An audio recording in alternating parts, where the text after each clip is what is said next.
శ్రీ గురుభ్యో నమ శ్రీ మహాగణాధిపతి నమ శ్రీ సరస్వతి నమ భక్తులారా వ్యాస ప్రోక్త భాగవత మహాపురాణం యథాతథంగా చెప్పుకున్నాం. ఇందులో భాగంగా 12 స్కందాలు కలిగి భాగవతంలో 4 స్కందాలు పూర్తి చేసాం. 5వ స్కందాన్ని 21 భాగాలుగా చెప్పుకున్నాం. ఈ రోజున 22వ భాగం ప్రారంభం చేద్దాం. ప్రారంభించే ముందు వ్యాసుల వారిని ప్రార్థన చేసుకుందాం.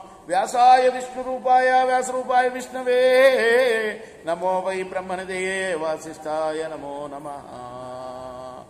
సమర్థ సద్గురు సాయినాథ్ మహారాజ్ की జయ. చాలా గొప్ప ఆఖ్యానం చెప్పుకుంటున్నాం మనం. భరతోపాఖ్యానం. ఈ దేశం ఈయన పేరుతోటే పిలువబడుతుంది. ఎవరైనా ఈ మహానుభావుడు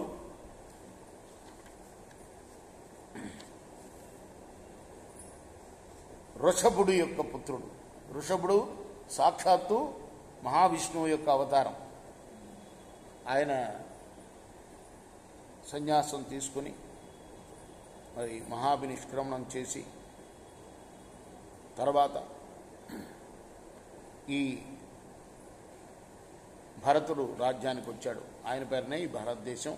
మరి ఈయన కూడా మరి తన కొడుకులకి రాజ్యాన్ని అప్పగించి అనే ఎన్ని లక్షల సంవత్సరాలు నేను చెప్పుకున్నాం కదా మనం, 60 లక్షల సంవత్సరాలు ఏమో ఈయన పరిపాలన చేశాడు.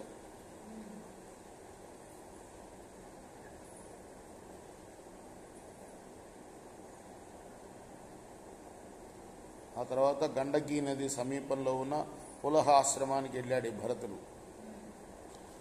అక్కడ తపస్సు చేశాడు.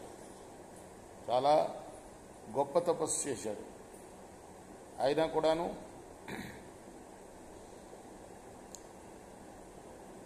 ఆయన ఒక చిన్న సంఘటనతో మళ్ళీ విరక్తి నుండి అనురక్తిలోకి వచ్చాడు.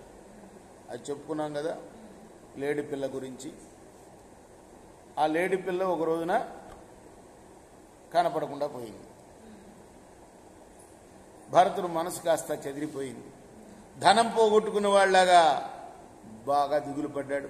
బెంగతో బాధతో మనసులో దాని ఎడబాటు వలన కలిగిన చెదురుపాటుతో తహతహలాడిపోతూ మాటి మాటికి ఆ జింకనే తలుచుకుంటూ దుఃఖం ఎక్కువగా మనసులోనే దానికోసం ఇలా అనుకుంటున్నాడు. ఓ జింక పిల్ల, అడవిలోని క్రూర మృగాల బాధ నీకేమాత్రం లేకుండా నేను ఇప్పటిదాకా జాగ్రత్త పడ్డాను. అయినా కూడా నా కళ్ళు గప్పి వెళ్ళిపోయావా?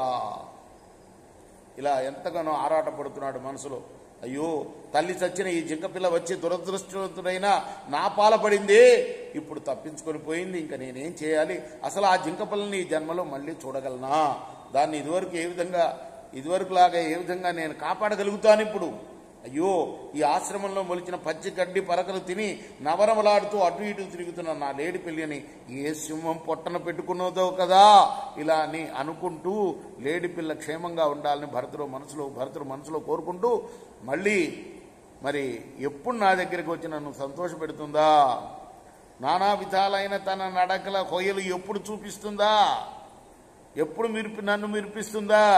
నేను ధ్యానం చేసుకునేటప్పుడు వచ్చి నన్ను కొమ్ములతో గోకేది కదా. మళ్ళా అలాంటి మనోవినాదాలు నేను ఎప్పుడు అనుభవిస్తాను? దేవ పూజకని తెచ్చిన వస్తువులను తొక్కి వాసన చూసినప్పుడు నేను కోపంగా చూస్తే చప్పున చిన్న బిడ్డలాగా దూరంగా పోయి నిలబడి ఆ తర్వాత నేను పిలవగానే మెల్లగా వచ్చి నా వెనక నిలుచుండేది. ఇంత తెలివితేటలతో మసులుకునే స్వభావం దానికి ఎలా అబ్బిందో కదా. ఈ భూదేవి ఎంత పుణ్యం చేసుకున్నదో. ఇటువంటి ఏ జింకపిల్ల యొక్క పాద స్పర్శ వల్ల ముక్తికాములైన ముళ్ళ యజ్ఞవాటిక కావడానికి యోగ్యత సంపాదించుకుంటుంది. అంతేకాక ఇప్పుడు ఆ హరిణ శాపకం కోసం నేను ఎక్కడని వెదకను. తల్లిని పోగొట్టుకుందని, ఆశ్రమం నుండి పారిపోయి వచ్చిందని, జాలుపడి సింహాల నోట్లో పడకుండా భగవంతుడైన చంద్రుడు ఆ జింకపిల్లని ఎత్తుకుపోయి పెంచుకుంటున్నాడేమో. అంటే చంద్రబింబంలో జింకలాగా ఉంటుంది కదా, ఆ జింక ఇదేనేమో అనుకుంటున్నాడు. పూర్వం నేను పుత్ర వియోగ తాపాన్ని చంద్రకిరణాలతో శాంతింప చేసుకుండేవాడిని. తర్వాత ఈ జింకపిల్ల చంద్రకిరణాల కంటే చల్లనైన తన శరీర స్పర్శతో ఆ సంతాపాన్ని పోగొట్టుంది అని హరిణ శాపకాన్ని గురించి పరిపరి విధాలుగా మనస్సులో కలిగే ఆలోచనలను తలుచుకుంటూ పరితపించుతున్న భరతుడు పూర్వకర్మ వశం చేత యోగ భ్రష్టుడు అయిపోయాడు. భగవంతుని ఆరాధించడం మానుకున్నాడు.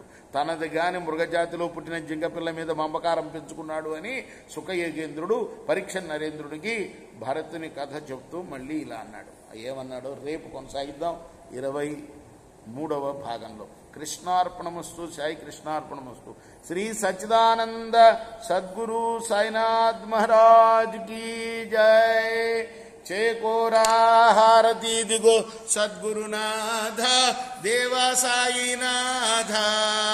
పాంచభౌతిక తత్వములనే హారతులిత్తుమురా. నిర్గుణమ్మగు స్థితే వీడి ఎట్లి ఆకారం పొందితివో సాయిరాం. సర్వము నిండిన నీవే ఇంకను ఉంటివి తల్లివలే. రజోతబో సత్వము నుండి మాయటు జనించే బాబా మాయటు జనించే. ఆ మాయ నుండి వేరే మాయ ఏ తీరుగా వచ్చే. సప్త సాగరాలు నీకు క్రీడారంగములు బాబా క్రీడారంగములు. నీలీలాతల విస్తారణకే విశ్వము సృష్ట్యాయే. బ్రహ్మాండముల రచనము మాకు ఎలా చూపేవు బాబా ఎలా చూపేవు. తుకారామే కృపాలుడంటూ సాయిని కీర్తించే. చేకోరా హారతి దిగో సద్గురునాథ దేవా సాయినాథ. పాంచభౌతిక తత్వములనే హారతులిత్తుమురా. జ్ఞానశూన్యం ఎవరు కోరరు జ్ఞానం. పాండురంగావతారం అది సుజ్ఞానదాయకం. హారతి జ్ఞానరాజా మహాకైవల్య తేజ. సేవిస్తు సజ్జనులే మదిని నీను చేర్చేరు. హారతి జ్ఞానరాజా. బంగారు పళ్ళెరాలతో నిలచిరి గొప్ప స్త్రీలే. నారద తుంబురులే సమాధానం చేసేరు.